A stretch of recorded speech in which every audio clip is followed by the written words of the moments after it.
much of our marketing training.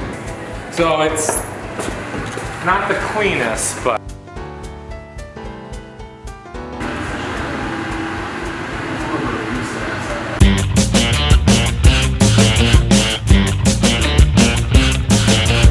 Welcome to Two Beers and a Podcast with Brad and Mike, two marketing guys with a love of great craft beer and the stories that go with them. I'm Brad Fruhoff, the word guy. And I'm Mike Rattay, the visual guy. And this show is all about the experience of beer. From the label to the glass, from the brew house to the bar. Each week we feature two beers we feel have something to say, or that we think worth saying something about. And today we're out in Libertyville, Illinois, talking to Jason Martins, head brewer of MickeyFinns Brewery, and Jeff Murray, manager, assistant brewer, and jack of all trades around the brewery. Thanks, fellas. Thanks for being here, guys. thank you. Thank you, guys. Thank you for having us. Cheers. Thanks for coming in. Cheers, cheers. Thank you. So let's start with just what we're drinking. This is our Gudentight Hefeweizen, traditional German wheat beer. One of our most popular seasonals. Typically it'll come on in May and stay to around Labor Day. Just brewed very traditionally. About 50% wheat malt, German Pilsner malt, and Andechsweizen yeast. Refreshing beer for the summer that still has a good malt backbone to it. Appeals to a wide variety of people. The large 23-ounce glass also has a nice look in front of people at the bar. So, yeah. Nice. So let's first get into start with like your positions at the brewery, because we originally hoped to speak with Brian and that didn't work out, but I know both of you guys have kind of somewhat recently come into some of your positions. So yeah, tell us about just how some of these recent changes and how you've been involved in that. I recently came on board as head brewer. I've been regular of MickeyFinns for years, well over a dozen years, probably most of my adult life. I'm a bit of a Libertyville townie here, so I've had a number of family members that worked here at Finns. Over 10 years ago, the first professional brew that I ever shadowed was at our old location across the street, across Milwaukee Avenue here, in the original brew pub location. We recently had an opening here for a head brewer position, and I go way back with Brian, the owner, for over 12 years, and we thought it would be a good fit. So I previously come from a production brewery that was serving multiple states, a lot of packaging.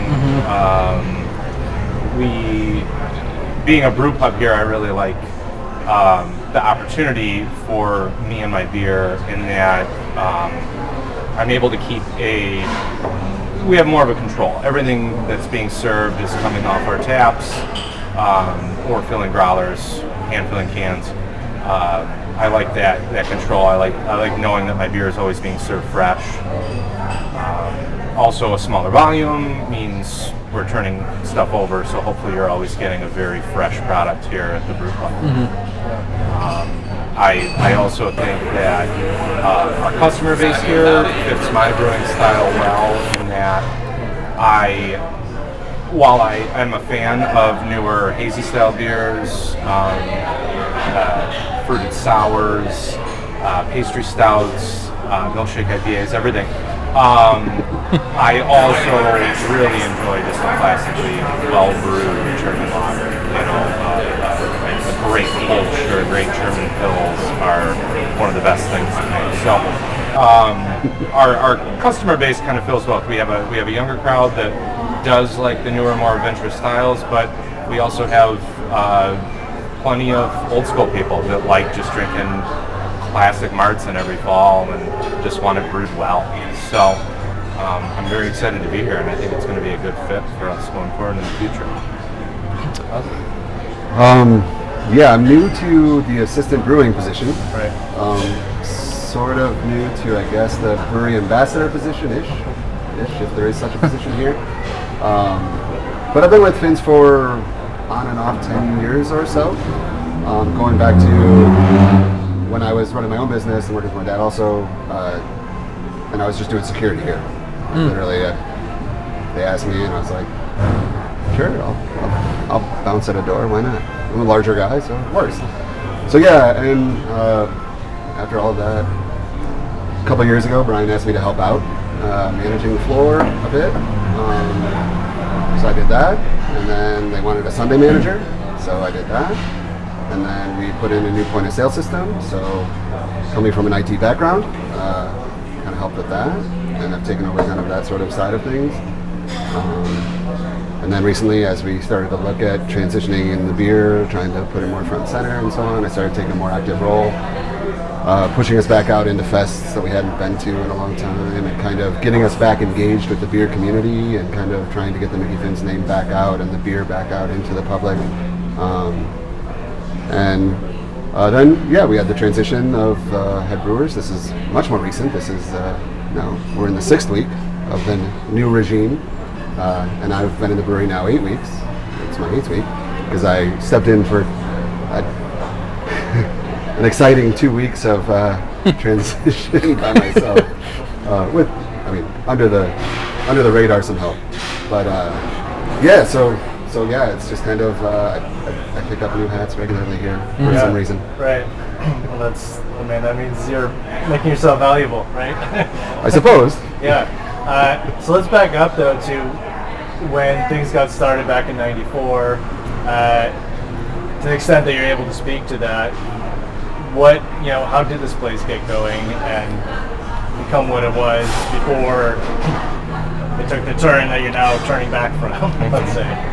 So, Finns as an entity, as a bar, was started in the early to mid '80s. Okay. And then it was purchased by a gentleman named Pat Elmquist.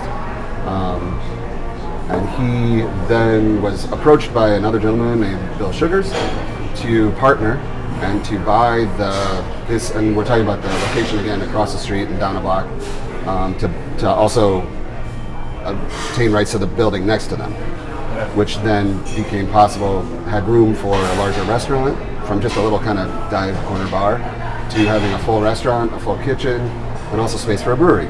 And this is the early 90s when this all starts to happen, and then they brew their first beers in 1994, and it goes very well. Like there's some argument between us and Goose Island who would actually be the oldest, but the oldest independent operating brew pub in Illinois, currently operating, is MickeyFinns. And so that's 1994. Then there were some transitionary pieces, and then one of the owners got ill. And so they ended up, and he passed away. So that was when Brian then stepped in and purchased it very early 2003 or so, 2002, 2003. Okay. So he's been the owner for 16, 17 years, something like that. And so, yeah, and at that point we were still, again, pretty much the only game in the north suburbs for a long time. It took, I think the next one might have been Tighthead in 2011. I mean, it's a long time that we were kind of flying solo up here. Right. You had the old Flatlanders south. We did have Flatlanders, but 22. they closed down. That's right down the road, right down Milwaukee Avenue. Yeah, I guess it was us too. So, but yeah, for the longest time, MickeyFinns was the unique game in the far north suburbs up here. As far as a brew pub back in the '90s there was a huge boom in the '90s. Mm-hmm. I think you saw a lot of places close. There was a bit of a dip in the late '90s as a lot of people had opened brew pubs and didn't make it through that little boom, but MickeyFinns always trudged through and has always been known for good local beer and a local scene here in Libertyville.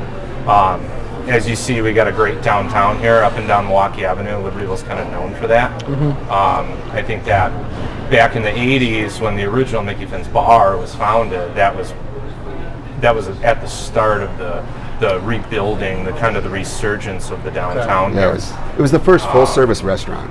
When they obtained the second building and put in the brew pub and everything else, it was the first full service restaurant in downtown Libertyville. There was restaurants, professional offices, and so on. It was kind of traditional, not real active downtown. Yeah. Where nobody came to downtown Libertyville. I mean, maybe if you were clothes shopping in Langford or something like that, but if you weren't buying a sweater, you weren't coming to downtown. There were a couple bars that are long ago. The MickeyFinns' old location was Parkview Inn. Like it was a bar, like a little dive bar before it became MickeyFinns, and so there was always a bar there going back 60s, 50s, before that. But yeah, MickeyFinns was the start of what is now what we call Restaurant Row. Libertyville is known for, it's a destination now. People come from all of the surrounding communities, even because of the nice train station here. People even ride the train out of the city or down from the north suburbs and so on, and just get off at the train station. It's a real easy walk, and you have options from Asian food to Greek food to everything, and then obviously MickeyFinns here also. Right. So yeah, and we were the genesis of all of that kind of starting up, and it kind of built from there. So building a welcome community, I guess, with everyone that was currently here, and kind of you were able to test out with what works with them. For sure. And as far as the beer goes, I mean, in the late '90s, we won a number of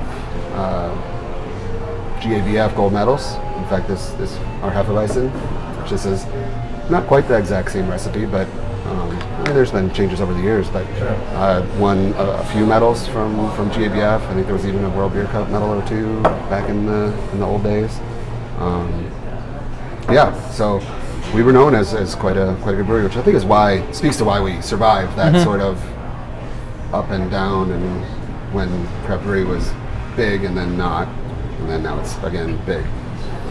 Well, yeah, can you say more about that? Because I was wondering about like what it must be like to be, especially in those early days, the only craft beer guys out here.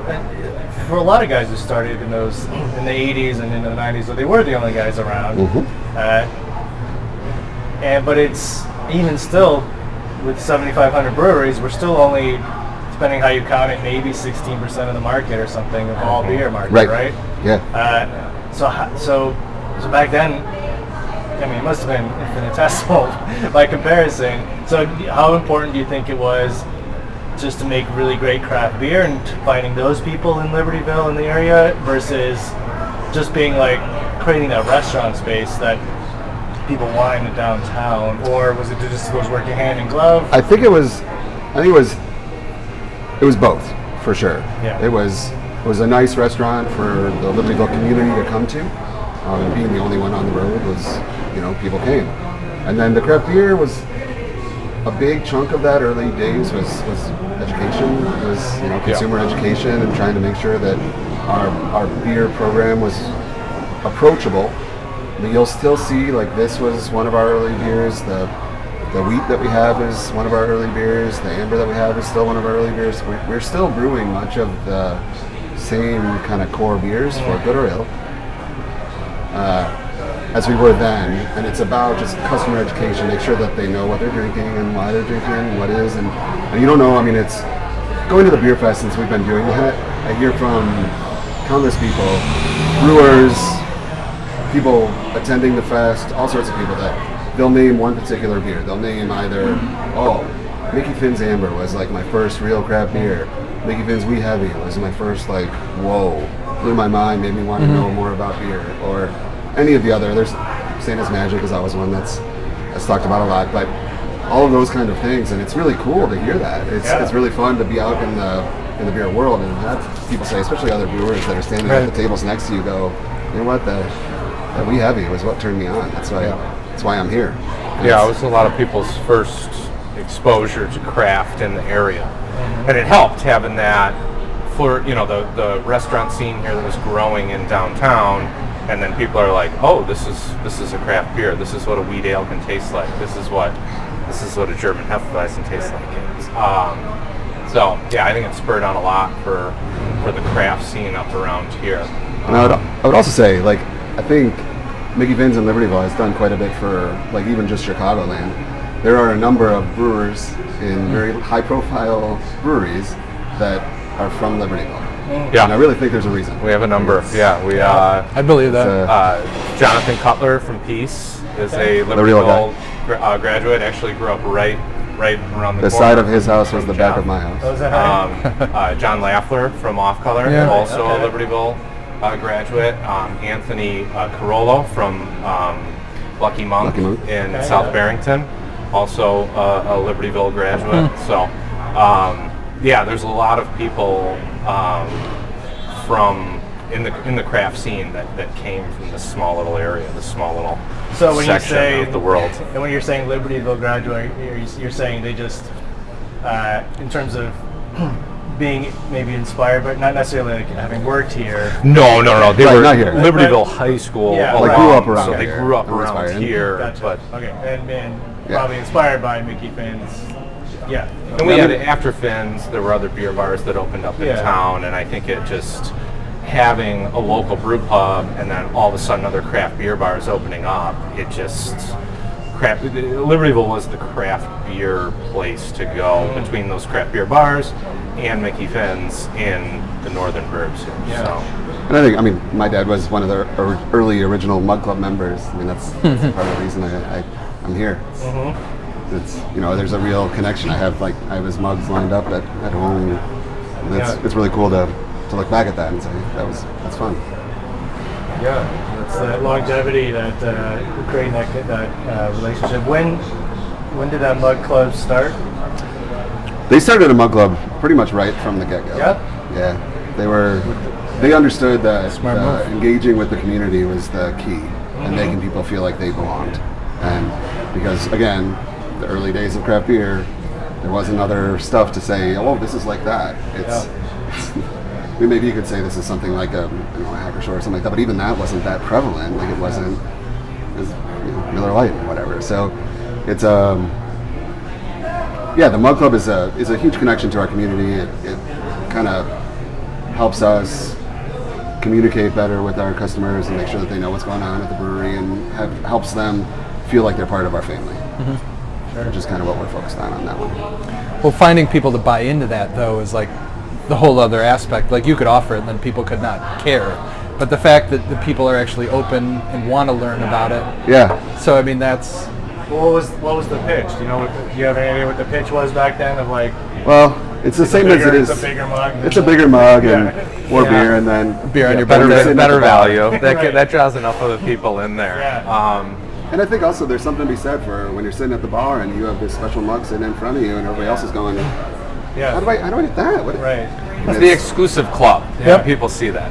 It's like you may do it because you're getting better value, but it's also, it's the club atmosphere, and then it's the sense of community though too. I mean, you just get to know your regular locations, and Right. We still do- a lot of our Mug Club members are like that. Yeah, we do regular events with our mug clubs. We bring them in and we debut beers. Like our Oktoberfest is coming up in early September. We'll release it to the Mug Club before it releases to anybody else. They get first released to any of our seasonals. Our Hefeweizen that we do, our Santa's Magic, which is our Belgian Golden Strong. We always do a event for the Mug Club members to really, give them It's cool. that first experience with that beer as we're releasing it. So. Yeah, where we have the brewer there, Ryan's usually there, I'm there, other people are like, just the important people that the customers want to know. Like Right. They love to meet him. I mean, just on his first time, every time, the bartender every time he's down near the bar, and the bartender's always like, hey, this person wants to meet you. And Right. goes down and something about being a brewer. Well, it's part of the story, and he's the pilot. So everyone wants to see the pilot. Exactly. Make sure they're going to land safe or drink something good. So, So, because I guess that answers my question about the name. So the name just came with it. It's It just came with an the bar. historical name. Yep. or Yep, whoever came with the started. bar. I was looking at your list, and you're even mentioning all these German styles that are sort of your old school styles. Like, there's not, other than the name, there's not like a very strong Irish vibe here. No, and we have a strong support around St. Patrick's Day. It's huge.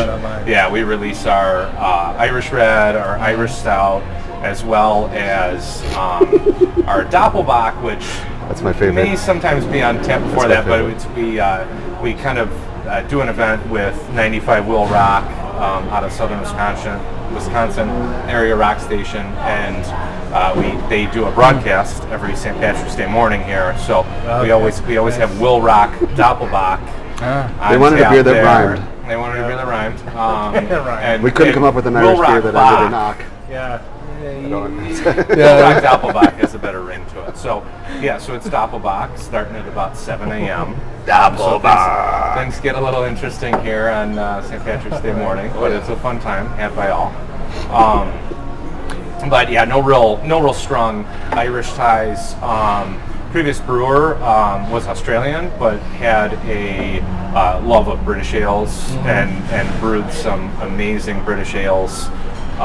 So we have ties there.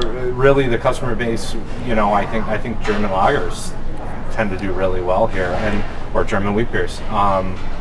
But like I said earlier, there's enough of a younger crowd here that you see newer stuff definitely moving through the taps. And the next beer we'll try will be our newest beer, a New England hazy style IPA. So I think I hesitate to use this term, but it's a term I use a lot, and we tended to be a legacy brewer. And in the early days of craft beer, late 90s, mid to late 90s, every brewery had an amber, every brewery had a stout, every brewery had a wheat, every brewery had, and we've stuck true to that.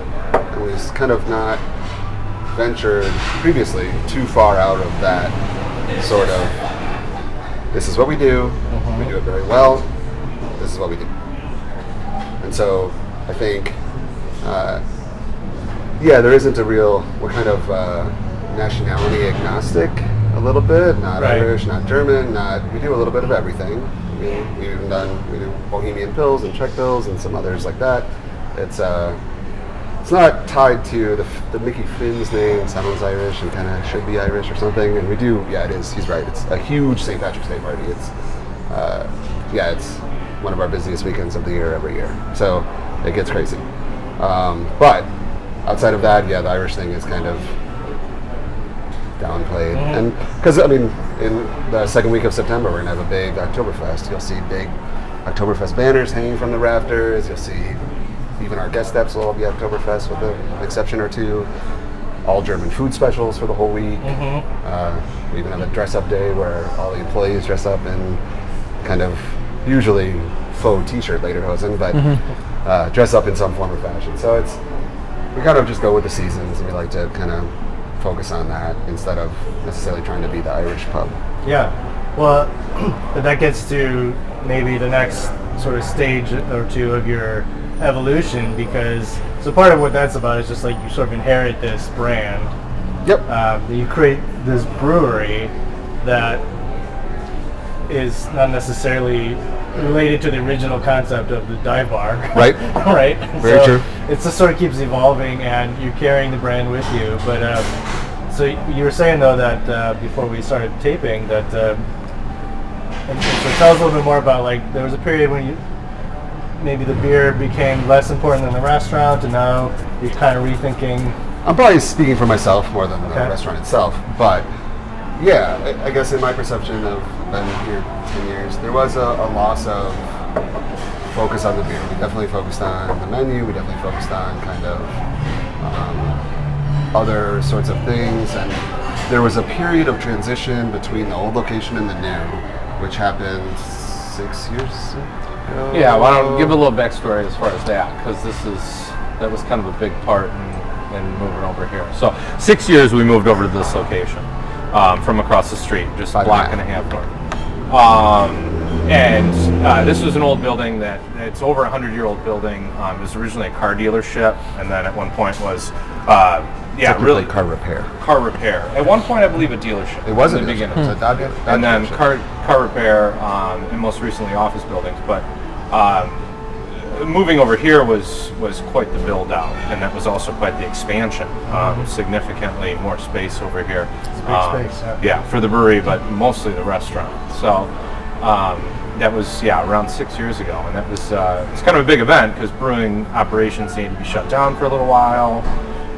There's a big transition process. Jeff was here and part around for that. I was not. I kind of just witnessed as a customer at the time. But yeah, I think there was some stuff.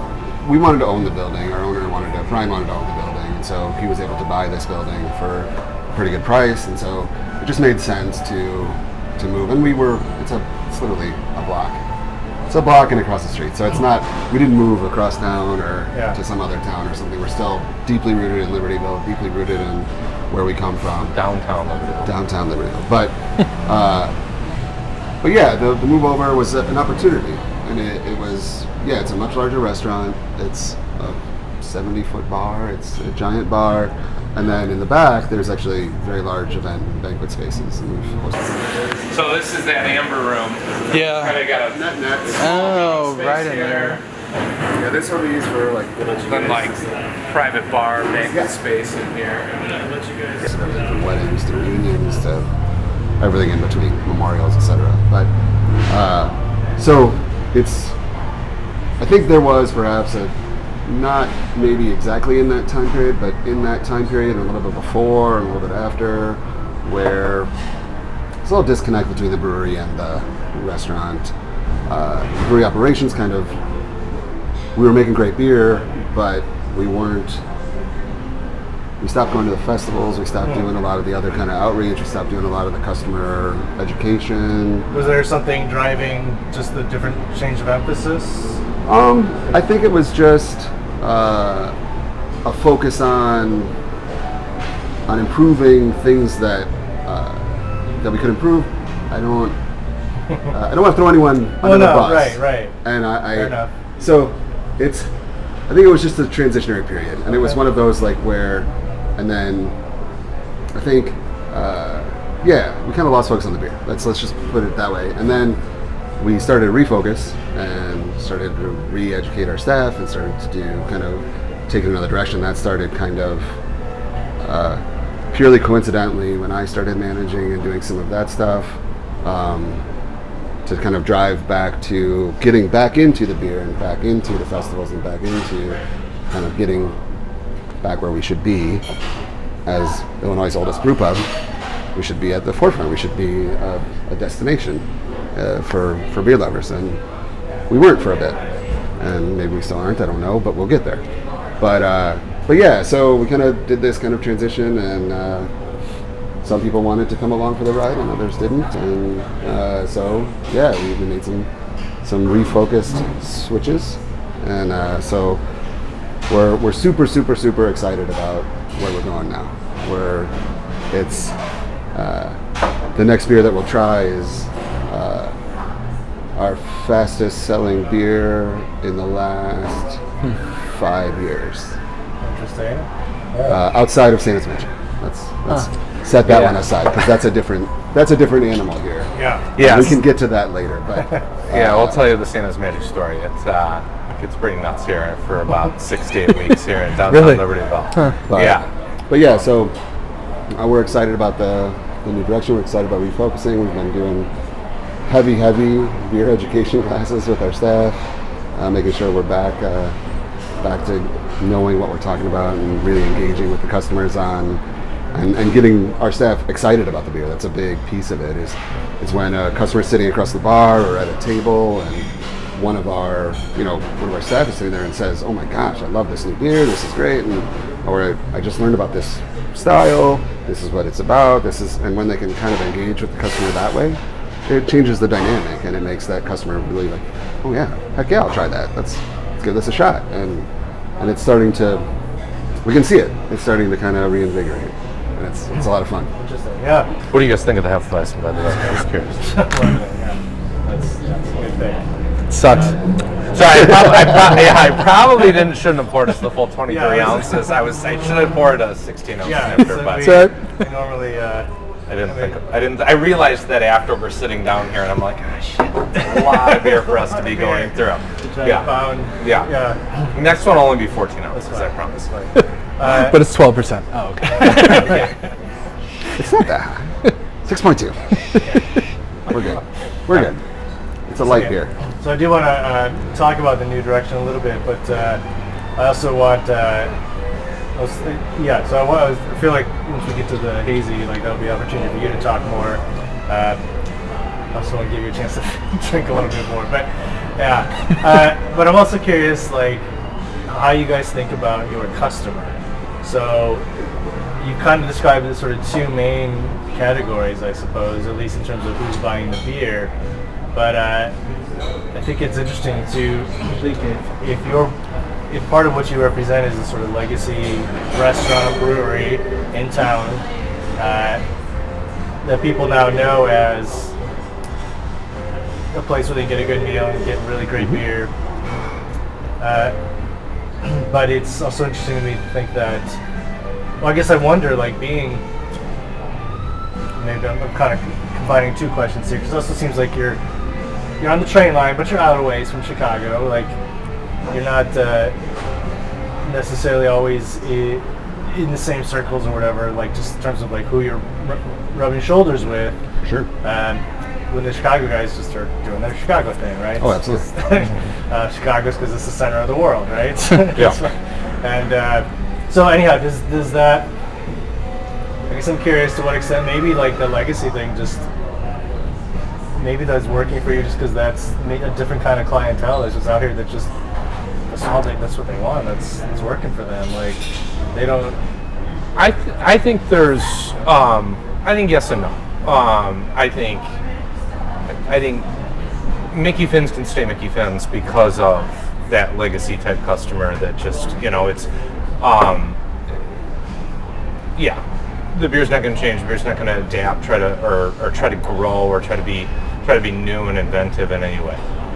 Yeah, I think in a way that could be true, but up here in the north suburbs, I mean, there's plenty of breweries that are popping up that are doing great things.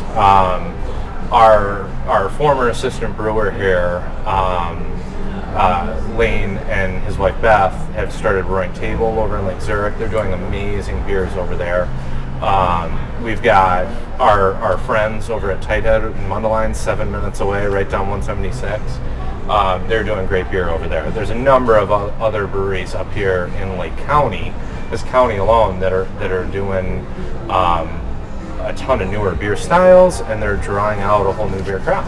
And like us, we up here in the burbs, far northern burbs, we do have a little bit of a different clientele. I mean, we're not the city. There is a little more of a suburban crowd up here, but you still have people that are seeking out those newer beers and those newer beer styles. And you have the older beer crowd that actually likes being turned on to, or they like trying and seeing where their palate may fall when it comes to new beers like that. So I know up here it's a little bit of a mixed bag, but I do think people are still looking for something that's probably a balance of both. Something that maintains tradition with a lot of your beers, but also is still going to push the newer styles in some way. I mean, I guess when I said legacy, I don't mean that in any sort of negative connotation necessarily in any way. I don't think it means stagnant or anything else. It just means that we do core styles and we do them very well. Right. And I think we have a clientele that loves that. And that's kind of our built-in base. And we are unbelievably lucky that, one, we're 25 years old. Two, all of our equipment is paid off. We don't have any debt. We don't have anything That's a big else, one. So That's a big one. It's a huge one. It allows us to do stuff. Absolutely. So, three, we have this built-in base of customers who love the classic styles, and even though we're new, we're still going to brew those. We have our first batch of wheat, one of our staples year-round, all the time, just a regular old American wheat. We have our first batch of that. And did we tweak it a little bit here and there? Sure. But of course we are. We're going to take it slightly different, but it's not going to be unapproachable. It's not going to be any double hop huge change of, right, it's not going to be some double dry hop or something, whatever. It's just, we are, in my view at least, we are unbelievably lucky and in a position of tremendous opportunity because we have this built-in base, and all we have to do is make sure we keep doing those beers well, which we're doing. And then now we have this opportunity to branch take out. a new direction too. I mean, we got 10 tap lines that we can fill. we can play around. Mhm. And as he said earlier, we're a brew pub. We turn beers pretty quick. We can do new and different things, and if it works, great. If not, it's only around for a little bit. We move on to something else. And so it's as he finished with, it's an amalgamation of everything. Like it's kind of that perfect storm of, we have this kind of built-in base that we love those customers and we want to take care of them and we love them coming in, we love them being part of our mug club, and we want to be true to all of that sort of soul that we have, that amber and wheat and heavy soul. We want to make sure we maintain that. But yeah, maybe we're going to bump you a little uncomfortable every now and then. Maybe we're going to toss you a double dry hopped IPA here, and maybe we're going to toss you down the road, who knows, kettle sours or something, who knows. So I guess almost like we were talking to Todd Osmond and Mike Siegel at Goose right around the time they had, not too long after they decided to stop distributing Honkers. But they decided they were always going to keep making it, just to remember, just in case it comes back. Is there a beer here that maybe kind of went that way, where just like you were sad to see it, didn't, like whatever audience it had dried up maybe? But you hope you can bring it back? The big, well, it's not really bringing it back because it's been around, but the big one that we've thrown out lately, and it will come back, I can't say exactly when, but it's our Wee Heavy, Scottish Wee Heavy. It's changed over the years in that sometimes it's included a little bit of smoke malt, which I think is very traditional. I also don't think it really appeals to the general public's palate. But that's also a beer that we hear regularly, that people came in and tried it, and we serve it in a very obscenely thick 14, it's probably 16 ounce goblet, but it's just a very heavy piece of glassware. But it's also, I remember the first time I tried that beer, and I was, in my young 20s, and it was as I was, learning craft beer and Finn's being my local brew pub that I would visit. It was just, a rich, complex, malty, heavy Scottish ale.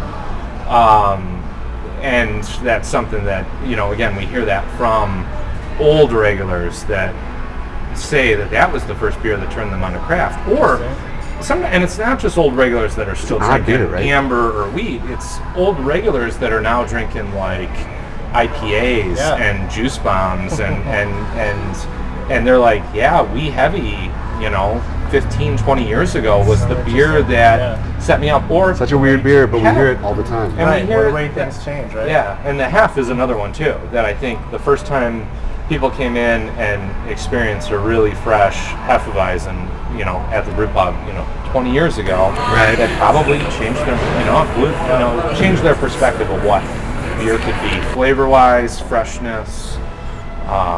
It hasn't been brewed in a bit. Yeah, the Wee Heavy, but we're excited to bring it back. Yeah, and we still keep, we still want to keep core brands like this that have been staples for people over the years. So but that's the one that comes to mind like most. Yeah, it's the one we hear the most. The Wee Heavy, that hasn't brewed in a bit, but it's the one that we hear like, that's the beer, that's the one. And it's smoke beers. I really like smoke beers, but I know they're hard sell for people. Just some people just don't. Don't get into them at all. It's a fine line with smoked malt. You're always walking the tightrope because it's like you just push that character a little too far, and you take a beer that beer geeks will still appreciate, but the general public, it's just too it's too unique for most people's flavor profile. But that's it. We'll see when it comes back around what form it takes. But what's the breakup between like your flagships is the wrong word, but like those consistent beers that you make as the core versus experimental? Is it like as 5 far as core beers? Percentage or number of beers that we do? I guess either or. How do you think about it? Yeah, how do you think about it? Yeah. I mean, I guess I think of it as tap lines, and then I think about it as how quickly they move through. So like 20 we always have lines. amber, we always have wheat. Those are two that are always and good sellers. Like they're good, consistent. If you look at the numbers, probably because they are on all the time. Yeah. Over the course of the year, they probably are our 1 and 2 or pretty close. Yeah. A newer beer, and when I say newer, I mean 10 years ago or more. Our Pineapple Express is a big double IPA. It's also usually one of our best sellers. And that's on, I would say, 70% of the time. Yeah. We try to keep that on. We have a rotating session that's what we call sesh. We try and experiment with different hops and things like that. So we have that one that's on pretty often. I mean, those are kind of the core, and then everything else is seasonal often. Like we'll do things like for the summertime, Heffy is our seasonal, is our main seasonal. We also do a summer lager that just ran out last week. We also do a cerveza, very, very light Mexican lager. That's a story. Yeah. This batch is an interesting story. But that one we do for most of the summer. People love it. Because it's just a light, easy drinking summertime beer. But yeah, our seasonals, and then the experimental stuff. So the interesting thing is the experimental stuff is fairly new for us, obviously. A former brewer, he brewed one hazy IPA his whole Finn's career. He brewed it twice, and it was a really good seller. It was good, and it was quite good. And when it's on, we see drops off of everything else. I guess it's on, and it's the same thing with the new one that we're about to try. The Can I Kick It? It's again, as I said earlier, fastest selling beer we've had in a number of years. It's gone through. It's what now, 6 days, 7 days? Yeah. The IPAs and pale ales and stuff typically do well. I would say as far as draft lines, you're going to have traditional stuff kind of filling up 50, 60, 5, 6 of those draft lines. Yep. And I don't mind that. That's more succinctly said. The IPAs and pale ales are going to turn over, or you want them to turn over more. Right, faster. freshness. We have in the brew house, it's a 10-barrel brew house. We have 2 10-barrel fermenters and 5 20-barrel fermenters. So I'm certainly content with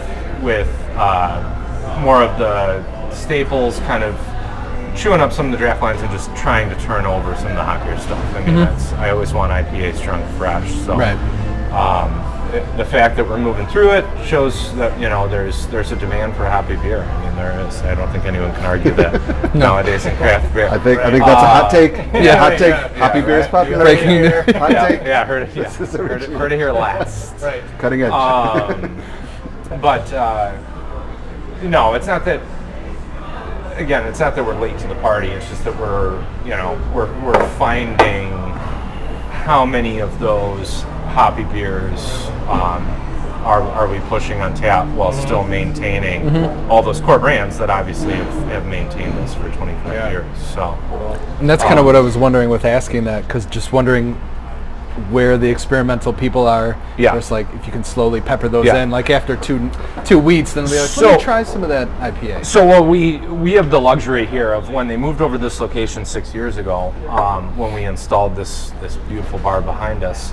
So we have 10 house lines, and then we have 6 lines that are right now and have been in the past dedicated to guest taps. They don't always have to be. That's actually a great flexibility that we have, that we can use one of those lines or multiple of those lines as we need to if we want to put more of our beer on tap. And we're going to feel that out in the future here. But what that allows us to do is we can focus on other beers, other beer styles. So we've pretty much devoted one line to cider, and realized that having that option for drinkers, that's a no-brainer. But as we haven't jumped into some of like the fruited kettle sours and stuff like that, which we want to be in the future, and we will very soon, the guest taps are allowing us to experiment, see what goes gauge customer response, and throw it on. What do they think of it? Pineapple, goza. What do they think of this fruited goza? What do they think of this? tropical-ish saison. What do Yeah. you think of this? Right. So we can use that for feedback. We did that a lot before this last hazy IPA of ours hit. We threw a bunch of hazy IPAs in the guest taps, and we saw we were just going through a ton of half barrels and stuff at the guest taps, and we said, yeah, this is. Yeah. We were the plan was there all along, but it just solidified in our minds, like, yeah, this is. There's no. We need to be selling more and more of this beer. So, but it also allows us to complement our portfolio if we don't have a light lager on at the time. Throwing something like Firestone Walker Lager or Pivo Pills on is a great balance. It might fill a void that we don't have in our repertoire at the time. It could be a red ale, whatever it may be. So having those guest taps gives us a nice little flexibility to complement us, allows us to support breweries that we think are doing good stuff and that we want to support. And also selfishly do market research. Yeah, exactly. Yeah, really, it's see what the market's, what's moving well, what styles, what limits can we push, Maybe our customers are liking newer styles to a certain point, but, there's a cutoff to that. Right. I don't know. But and it's also a little ego boosting that once what we're about to drink went on, our guest tap slowed down a whole lot. it's always nice. People like to drink local and sure. drink fresh. So I feel that it's not saying anything we're producing is necessarily better. I just think people always want to drink something at the source because they're always going to see it as fresh, as the freshest representation. So, yeah. Let's go. Cool. Okay. That was something else.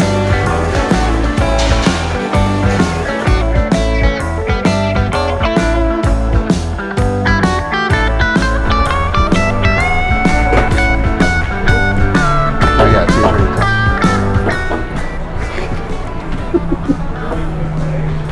Nice patio space you got here too. Yeah, it's gorgeous. Yeah, and there's a plaster that comes down and the heaters, so it goes into the fall pretty well.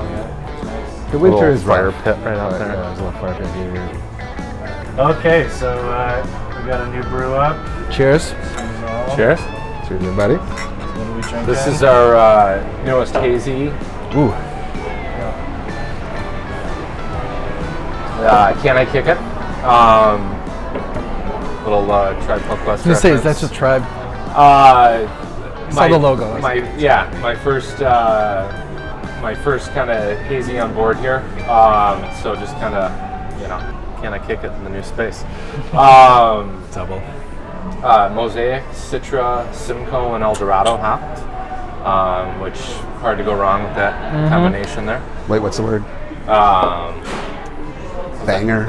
Many banger hops in there. Classic hazy style, just plenty of oats, some flaked wheat in there. A little bit of Pilsner base malt, but not too much. I didn't want it to be too sweet, so mostly 2-row to fill out the back end of that. I don't know, pretty happy with how it turned out. It's going to be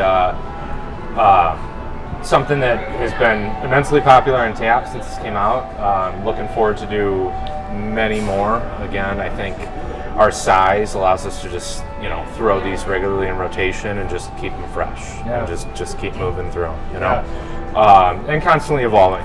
Whatever it's this beer, while we can do this with whatever hops we can get, and then just constantly evolving in this style. So yeah, pretty happy with how this first one came out on the brew system. Congrats. Thank you. Cheers. So this is your first official?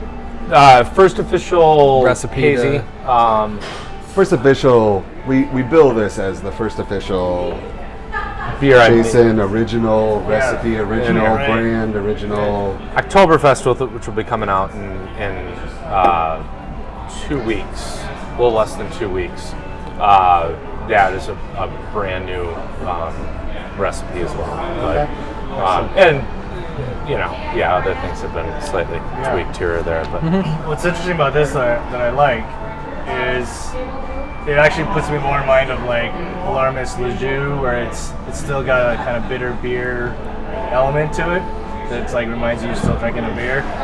That it's not. A lot of the hazy juicies are really big on the juicy side. Yep. That even though it's like they're not necessarily actually like thick, like psychologically they kind of feel thick. Yeah. And this I think actually drinks really easy. Yeah. Too easily. Yeah, too easy. Yeah, it's about 23 ounce? 7.5%. Okay. So it's surprisingly easy drinking for that. I think a lot of that is the time spent cold conditioning. It's not. I mean, it's over 3 weeks old. I don't. Time frame on a lot of breweries releasing these hazies and stuff. One thing that I've always disliked about this hazy style is that kind of excessive polyphenol burn from just excessive dry hopping, and I think the beer being released too early. That and too much yeast in suspension. I think yeast flocking out is going to happen. There's nothing. I don't hate it, but when I pour a beer out and I have an excessive amount of yeast cake in the bottom of the can, it's typically those are the beers that also I'm getting that harsher. While certain juiciness comes from it, it can also be that harsher kind of hop character. Astringency. So I think it really is a fine line. Everyone seems to think that this beer is an easy style to brew, and I really don't. I think this is going to be a challenging style to brew really well, because I think there is a very nice balance that comes from it, Because you can easily haze up a beer and just throw in a bunch of hops. It's like, I did it. Throw a bunch of hops and release it, and still a ton of yeast That's and our haze. suspension and stuff. But no, that was kind of my goal when I came to this. I didn't want to, use enough high protein grains in there to create some haze. But again, my big thing with the hazy style is I'm really sensitive to it. Actually, is that polyphenol burn. To me, it's like some of these beers, and even this one, if I have more than a couple of them, I tend to get that little bit of almost like I put a 9-volt battery on my tongue. That just little bit of bites, and I really we don't have a nice German Pilsner on tap right now, but in the very near future, hopefully we're going to be having a nice Pilsner or something, or maybe a Vienna Lager or something that's you can have in between every glass of this to kind of cut that excessive hop character or bitterness. But I think the bitterness helps. I mean, I think it makes it drinkable. People sit down and they'll have 5 of them, and not really. Wow. They'll sit down and they'll go, "Oh, I just had 5 of those," and they'll go to stand up. It sure did. I love those. Then I move or get the room. Yeah. 'Cause it really is. That bitterness cuts that, and it just has that wonderful finish.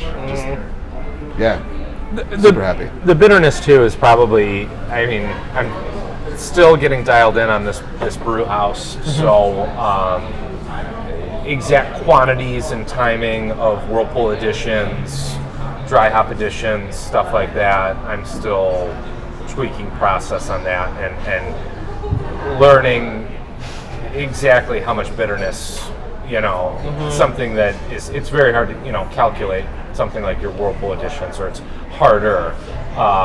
So we're doing a lot of work to try to dial that process in and really create a beer that has that ideal bitter. But I'm pretty happy with how this turned out. But definitely may not have been shooting for something quite this bitter, but I'm acceptable, or it's acceptable to me exactly how it turned out. I think it is very drinkable, and I do like it in that balance. So can you say some more about what your vision is as head brewer now?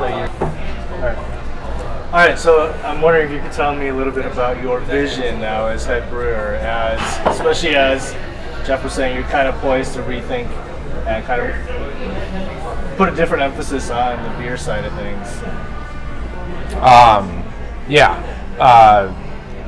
a hophead, so hoppy, hazy beers, I mean, that's kind of a no-brainer. And there's a ton of freedom there to play with all these new hop varieties that we have, all the different ways that, hazy, less hazy, revisit what I love is that we have core American Pale Ale, West Coast IPA that I can play with recipes like that too. Fruited sours, nothing's off the table at this point. I mean, it's big pastry stouts and anything and everything. It's really we're gonna see what our customers really enjoy and are also willing to, while so far 7.5% hazy IPA with a lot of tropical juicy hops in there has done really well here. I don't know if a 14% pastry stout with everything and then thrown in a barrel is going to do well in wine. I don't know. We're going to see. Yeah. We're going to have a lot of fun with that. And again, it's I'm the type of drinker that I prefer, or I like having the balance of both. I really enjoy all these newer, boundaries that are being pushed in beer. But the Vienna Lager I want to brew this fall I'm going to be striving to make it one of the best Vienna Lagers, So that's kind of what the future is maintaining the tradition of old, but trying to push whatever boundaries we can. Yeah. But all within our space. I mean, I don't think you can try to be something that maybe not. And you can only sell the beer that the people who walk into your establishment want to buy. We're not being a brewery we're being a brew pub that we are at that. While I do love the advantages of being a brew pub in that I feel like we do control our own beer destiny. We're not having to package and put our stuff out. We right now everything's sold on premise. We are kind of at the mercy of that. But as we can grow demand for some of these newer styles, I mean, who knows what the future, could bring. I mean, it's mobile canning and other things like that have opened up, a ton of doors for smaller breweries that are limited on space, don't have their own canning operations, things like that. So, we're gonna push things out there and see what the feedback is, and hopefully it's all positive. So far, it's been in the very limited scope of what we have, but I'm very excited to see because I think up here, I think the North Burbs is it's lacked. I think there's plenty of beer drinkers up here that are have that city beer drinker mentality where they like drinking local craft, and they like more adventurous stuff. And while they do travel down to the city, they might live up and work up here in the Burbs. And I think there's definitely plenty of market up here for that. Yeah. So who's inspiring you right now, brewery wise? Like, what are you seeing that you're like, that's cool that he's doing that, or there she's doing that? Or like that you're just like trying, and you're getting ideas when you're drinking their stuff. If you're into hazy IPAs, and if you're not looking at Hot Butcher and Phase 3, I mean, both of those guys are just killing it in the market. I see we have a great craft beer store just north, literally walking distance just north of us, which is great to have. Great to have that relationship with, because they are known for getting a lot of small releases from these guys, and it's very easy to pop north and grab a 4-pack, and then come back here and crack open a can and share it together. And what are you tasting, and what are they? I mean, those guys are, they're on a different level. I mean, they're doing hop selection and other things like that, which we can only, strive to do in the future. But at the same time, it gives you a lot of inspiration when you're like, oh, these hop varieties. I think when we were kicking around the idea for a a blend of hops, and we saw, phase 3. It just literally plus Literally, see we it on talked about it. Instagram, I'm like, Next moment. that is gonna sound good. That's what we're doing next week. Right. That is gonna be a good blend. I'm glad. We're onto something. It's very affirming, But I mean, there's only. We had Maplewood. We've had on tap. We brought them in a bunch of their stuff recently. Good stuff. It's been really good. It's fun. Like as a beer lover, beyond just whatever, having guest tabs and having like distributors, and they're like, oh, we have all of these beers, and I go, ooh, I'll take that and that. And so it's super fun to be able to just kind of pick and choose and say, well, let's try this guy, let's try that one. We had one from Old Irving that we were pretty impressed with. That one was really good. That was the Beezer we had on tap. It was good. Yeah, we've had a bunch. Yeah, like some Maplewood. We've had a bunch of their stuff. We were super close with Tight Ad and everything they do. Philly is amazing, and I'm a huge fan of their powerful pills. And I mean, I get inspired by silly things like we were just talking in the break. The Rheingeist Cheetah is bar none my go-to lager. And if I could do something like that, or we could, that'd be a dream. But well, those are the passion things. Coming up with new stuff too, like stuff that we've kicked around a bunch of ideas that we've seen or haven't seen, or it's been very obscure and we want to bring it back, and it's been fun. Like as a former IT person and then an economics major and whatever. Exploring a creative side is super fun, and like this guy is super creative, and it's super fun, and it's fun to be back there with him, just bouncing ideas around, trying beers, saying, what do you like about this? What do you like about that? How can we get this kind of flavor with that kind of thing? And I just figured it's been, the last 8 weeks have been stressful, but super fun. Well, the passion, having that passion to like explore all those things is where I think the innovation also comes from, just as an outsider. Like being an artist, you need to always be looking to inspiration. Otherwise you would just be like, well, I have this Miller Lite here. This is really good. We should do something like this. Yeah. But like to explore the boundaries, I think that helps the innovation cycle. Yeah. And I think that's new for Finns.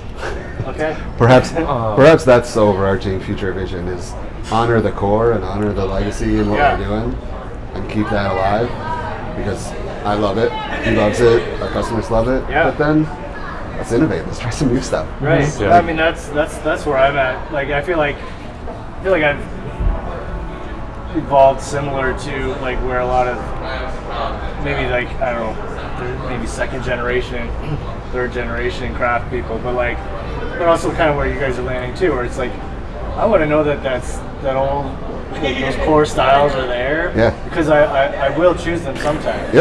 I'm definitely going to be tempted by those interesting new things I've never heard of. Right. I want to try those once in a while, but more and more I'm finding myself going back to those other ones that are core styles too, and just when they're done well, they're beautiful. It's amazing. I love, they're just so great to drink. There's a reason they've been around for a while. Right. Yeah. And I find myself with like there are styles like a wood beer or a golden where for some reason like in my head they don't sound that interesting compared to 3-adjective IPA.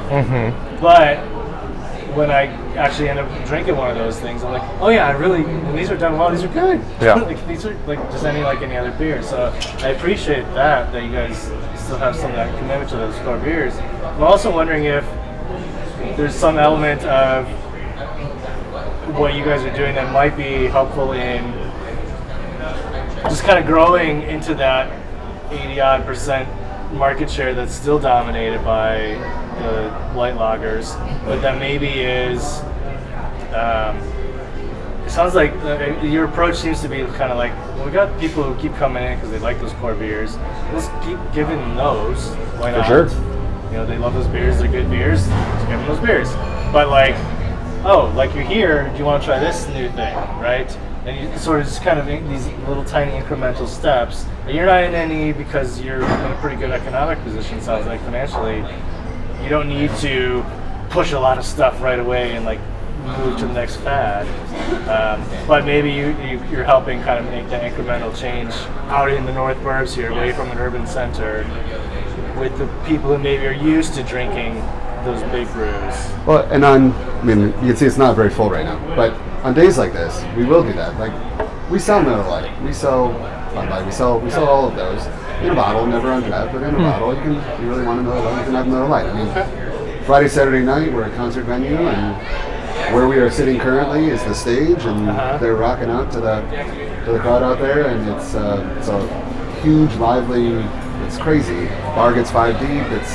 It's insane. And a lot of those folks are grabbing a Miller Lite. And on those nights, we can't do as much education. We can't do as much of that stuff. But on a time like this, somebody will order a bottle of Miller Lite with their lunch or something, and our servers are trained, our bartenders are trained to say, "You like that? Well, try our cerveza, try our this, try our that," and just a little education, just a little sip, just a little. Let's just see what else is out there. Because I mean, let's be honest, not everybody coming in here is coming in here for the beer. Sure. We're a good restaurant, we're a great concert venue, we're, as you said, in a great, beautiful patio. It's a wonderful space, it's an amazing space. But if we can kind of do our part to say, yeah, you're ordering that Miller Lite? Okay, try this also. I think the staff training is huge, especially in a place like this, is that anytime you can have your servers and bartenders, and it's not even pushing something, sometimes it's just recognizing the person that might be open to trying a taste of something.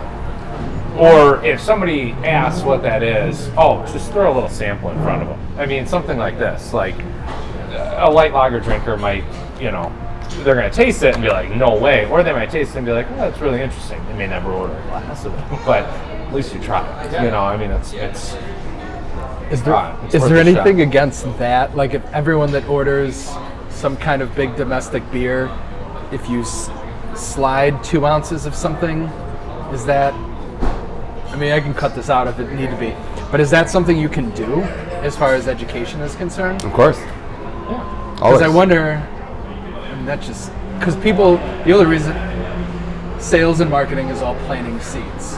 There is no forced sales ever. That's it. It's all planting a seed, and then someone makes the decision. And so if you can say, what about this? Then maybe the next time, can I try that other one? Exactly. Instead of like, I want that one, but then maybe they're more intrigued. Well, do you do samples of other? Yeah, so I wonder if that's a way. It is. We use at it. least with the macros, you're like, we see it happen all the time. Something close. Yeah. Just try it. Yeah. We see it all the time. Yeah. What it's interesting to hear from you guys too is sometimes it feels like in craft when you're in the industry and like kind of hearing the news and like getting the Instagram feeds and stuff, everything seems like these new weird styles, and certainly there's a feeling of like, I don't know what we want to call it, pastry stout fatigue or something. Sure. Right? But I mean, there's other drinkers there's still a role for education. Mm-hmm. Absolutely. It's not just 100%. It's not just finding the next new thing for those like diehard craft people. No. But there's it's the person who's even for the first time getting introduced to a wheat ale. Yeah. Right. There's still that person who walks through our door and for the first time is being introduced to an amber ale. And you're saying, and they're like, for you. And we would we would love to get them off of the macros. A macro onto something like wheat ale. Like, and that's every time I brew wheat, I'm thinking about that. I'm like, all right, do I need to mix something up fermentation wise, whatever? Like, what's gonna allow this wheat to literally be the best average American wheat ale? Which just yes, I mean it's a very interesting way to put that. It's a very pedestrian style, but I mean that's literally what I'm striving for, because I am thinking of that. I'm thinking of that. This is the gateway. That's the entry level beer for a lot of those people that are drinking macro, and I want that person putting one of our beers in their hands. So yeah, I mean you nailed it. It's planting the seed. And that's almost competing with that lager, but like something just cut. Market research, though, I'm wondering, like, because if you're given someone that gets a macro, okay, that was it. You're trying to compete to be as, you're not in theory trying to compete, but to be as pedestrian to get people to like make the jump from their macro basic But like when my wife and I first started dating, she was like Coors Light and all that, and then all of a sudden she had a double IPA, and that was her new favorite beer. You know, like you can, there is the leapfrog of like styles where if you start to muddle it down, be the gray area for everyone, maybe people will respond to the wit or the hef, and that's where you can test out like, okay, we're only giving hefs or wits or whatever, and then you can market research. It's also staff education. It's about listening to what the customer is saying. It's about listening to what they're saying and saying, okay, they're saying they want a Miller Lite, but they're also saying they like this, this, and this, and so maybe it isn't the wheat. Maybe it is this double dry hop thing that there's no way that you think that Miller Lite drinker is going to like this. But sometimes if they say those trigger words, those well, I like fruity, I like this, I like that. But oh, well, here you go. So it's not always the wheat. It's not, and it's not even. And we may not even just plunk 1 minute sample down. We may 2, 3, whatever. We're fine giving you an ounce. You can afford whatever. that. It's fine. That's what's nice. We're fine. Yeah, we're fine with that. I mean, being a brew pub, I think being a brew pub is partially a duty. Like we are the front lines. We are the. We're not a tap room. You're not. The tap room. The customer going into the tap room is self-selecting to go to a brewery. Right. The person coming here is self-selecting to go to a restaurant, a bar. We serve liquor. We have wine. We have macros. We have a full menu. We brew beer. Yep. And we're focusing on that now. So we are the front lines. We are that education piece that, and it's a duty. It's and one that I personally, at least, take very seriously. Like we are that group that's going to say, all right, Miller Lite drinker, try this, and get you to try something more, and maybe expand your world, and not say, wine is with dinner because it pairs with this, and this. No, I can find you a beer that'll pair better than any of that wine. Like, because there's a wider breadth. There's just huge, from sours to, everything. It's, and I really think like that is a duty of brew pubs. And then on the flip side, like, we get to talk to the customers. We get to say, "Oh, you tried that. What do you think?" And it's beautiful because it's a give and take, right? It's here we want you to try this so that you'll become a customer and buy more craft beer throughout, at Typehead, Orange Shop, wherever, all over here. And also, like, you're going to help us make better beer. You're going to tell us. And we're in the bar all the time. I am, because I'm also a manager and whatever the heck else I do, all the other junk. But we're here all the time. We're talking to the customers and we're saying, hey, what do you think of this? What do you think of that? We made this with this way. This is what we were shooting for. Maybe we didn't quite hit that, but we're pretty close. And what do you think? What would you like different? And it's market research. It's education. It's engaging with customer. It's that opportunity to take that person who is drinking the Miller Lite or the vodka cranberry, even take that person and say, oh, have you tried this sour, whatever? You tried this sour, whatever. And it's not even just the macros. It's the steal a little bit of that spirits customer back that we've been losing regularly. But it's that opportunity that we have to do that, and that's super, super fun. Like it's so much fun. That's good to hear. And I appreciate that because I've done tastings where, like, there was one I did with my family. My dad came and he brought his buddy, and my dad, Hocker Shore and Guinness. Those are like, this is about as far as he gets into, like, outside of the big guys. And his buddy was like a Coors Light guy, and it just happened to be that the ones I had picked up were like mostly in the souring area. And we would pour these beers that were purple, right? Unane. There was the one like Unane Blackberry something or other. It's purple beer, and my dad's friend is looking at this going like, this is a beer? I'm like, what are we talking about here?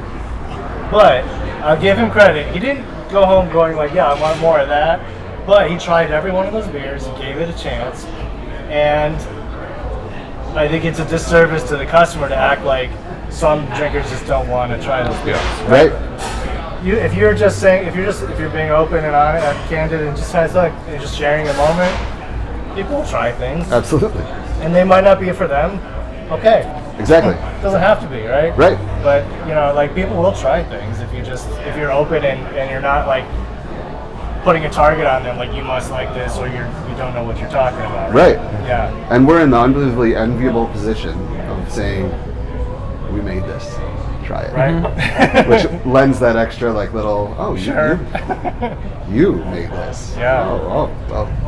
And even our bartenders, we tell them, go ahead and say, you had a hand in this because you work it. You're part of the Finns family. You're part of what we are. So we make this beer. Do you have a day of the week that you release your beers, or is it just kind of whenever it? Well, it's whatever fits in the schedule. It depends. Like I said, a little early for that. We're still figuring a lot of that out. But no, it depends. Mug Club events get scheduled different times of the week. Again, our amber room, our banquet room that we have off this main dining area, gets booked with private events. So we tend to use that space for some of our Mug Club events. So it really depends on what we works into the schedule, But I mean, we're not. Last week we did a couple of new meet and greets in the brewery. Just kind of open door, pouring tastes of our new beers and stuff.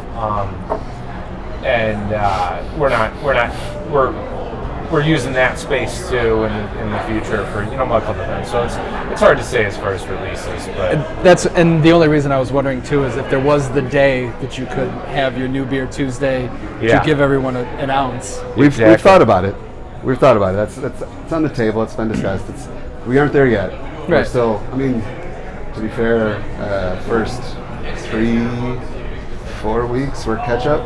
Yeah, I'm sure it's still catch it. We're trying to figure out, get things, and we were starting to run down on beers and like, oh crap. And it was a lot of catch up. So there's a lot of stress to catch up, and we're finally, like, to be honest, you're catching us on probably a great day because we're both pretty relaxed. Last week was stressful with the meet and greets, and honestly, some of our longtime Mug Club members that have been Mug Club members for years, it was their first time ever in the brewery. Oh, really? And we held the meet and greet in the brewery. So we invited the Mug Club and the public. I mean, anybody could have come in, and they did. We had a great crowd both days. Brought everybody into the brewery itself, showed them around, sampled out the beer. It was really heartwarming and wonderful to see the response of the people coming into that space for the first time. They'd seen it through the windows. I mean, going out the back door, you can see the whole thing. You don't have any secrets. It's all right there. It's giant windows. Yep. It's all right there. So getting those people to actually come through that door and say, it's like Wizard of Oz. I mean, they have the story now of when they were in your brew pub, which they're able to share. Well, I was there. And people that have been coming here for years and years, the old location the brewery was much more cramped there. It was not that we have the largest space here, but we definitely have a little more conducive space to host people back in there. And people that have been coming here for 10, 15, 20, 25 years, they like that. They like to be able to get back and still maintain that connection to that local brewery and, know that we're still an active brewery and making it, I think getting back to, you mentioned where was that kind of loss where it was kind of like a brewery, I think the move across the street, the focus was so much on this large restaurant space up front, because this is a very large space and that takes a lot of focus as a business owner, or a business in general, that I think maybe the brewery was kind of maybe a bit of a second thought there, that the focus was, okay, we got to get this restaurant up and running because, get this massive patio space, everything moving. And to be fair, the former brewer was unbelievably self-sufficient and unbelievably efficient. Like, he did his own thing, so he took care of all of it. And it was... So now we're trying to reconnect the restaurant and the brewery and kind of get them both back, together and reconnect the customer with the brewery and vice versa. And we had some crazy lofty dreams, beer dinners and pairings and other stuff. It's all coming. Again, we have the space. Work in progress. It's just a matter of time is limited. Figuring out logistics. Yeah. And again, 6 weeks. What's the next thing coming up that you guys are most excited about in terms of bringing something unique to the customer? 25th anniversary. Beer-wise or just in 25th? general? So we're celebrating our 25th anniversary year, Yeah, this is 25 years. and we're deal. gonna do a big blowout party on October 4th. April 4th, I believe. think it Remember is. the big event? We're brewing a special beer for it, and it's I'm not gonna let you know what it is, This will probably be yet. released around then, so it's not like. Right. but So you'll be okay but if you yeah, want. so it's a beer that's designed specifically to bridge the old with the new. Yeah, kind of a It's kind of throwback to what a we... beautiful concept of Hazy like juicy pilsner. of like an old thing that Finns used to do in a very new style. Not far off. Not that far. I mean, not that Well, far off, but Okay. maybe yeah, not that it's- far off with that weird mindset. Right. I think if anything, that's what I'm most excited about. Yeah, is, yeah. is getting to do that, release that party to like our longtime friends and family and customers, and then have that party and celebrate 25 years. It's Yeah. in the beer world, that's multiple So great. generations. Right. That's multiple generations. I'm super excited about that beer and about that party and about it was great. Yeah, it's gonna be great. That's awesome. Yeah. You're just What about you? pumped about all your new beers that you'll be able to. Yeah, I'm a kid in a candy shop right now. I have a full brewing space to just, explore and just think of all the new things we want to push for in the future and stuff. And really, it's just the limitation is time right now. I'm a dad, so I have to kind of. I have two kids that take a certain amount of my time. Yep. Otherwise, I'd probably be like a crazy Us too. person here all the time, where I'm only here all the time 50% of the time. So, Jeff's the crazy person. I am. But no, it's. I'm really pumped for having the freedom and the flexibility too. And that's the other thing about Brian and being the owner here is that, he basically, says, maintain core integrity, but Autonomy. let's grow. Let's find your niche here and let's do that. And the sky's the limit. Not handcuffing me in any regard. So, the future he's unbelievably- looks good. So, It's a good manager, though. He's unbelievably generous and nice with time and resources and whatever we need. He's been right behind us for his first bunch of weeks. I think he figured out right away that it's going to be a bit crazy, but he's a great guy to work for. And that's not even like just podcast, whatever. But it's But he'll see this. He's super. Can you send me that clip, guys? We're gonna cut that out. You can cut that out. Well, we've in our market research, the autonomy to let people do things. That's where the success has to Absolutely. because people aren't like afraid to do things, and then that's Yeah. where the good ideas come out because someone's like, do my idea only, and Well, yeah, and power struggle. it hasn't happened yet. It will, Yeah, I mean, but it there'll hasn't be- happened yet. It's But a give and take. we haven't dumped any beer. We will at some point. Yeah. I guarantee we'll screw up and something will get dumped down the drain, and that's fine. And Brian knows that, and he's actually explicitly said, "Yeah, man, if it doesn't work, whatever. We move on. We dump it. We move on." Just film it and make it an Instagram or something. But yeah, 'Cause that's a good the story kind of that you owner don't wanna want, lose. right? That's the kind of owner you want. You want that one that's going to say, "Yeah, you're going to make mistakes, whatever." Well, Yeah. we move But on. don't be afraid of it. Yeah. Awesome. So thanks so much for the time. Thank you And, for it's having great us. talking Yeah, to thank you for coming in. guys. Really, really appreciate it. Yeah, and You're catching us at an interesting time. yeah. Well, thanks for jumping in at the last minute. Yeah. I do everything else here, so might as well do this I'm too. gonna do the podcast too. Right. All right, that wraps up this episode. You've been listening to Two Beers and a Podcast with Brad and Mike. If you like what you heard, be sure to do the liking, subscribing, and rating. And if you have an idea for a topic, a pairing, or an interview, message at 2BeersPod on Twitter or Instagram.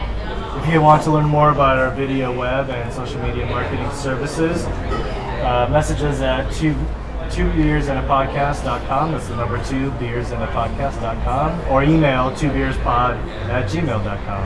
Until next time, keep telling stories. Here's to beer worth sharing. Gentlemen, thank you. Cheers. Thank you. Cheers. Thank you.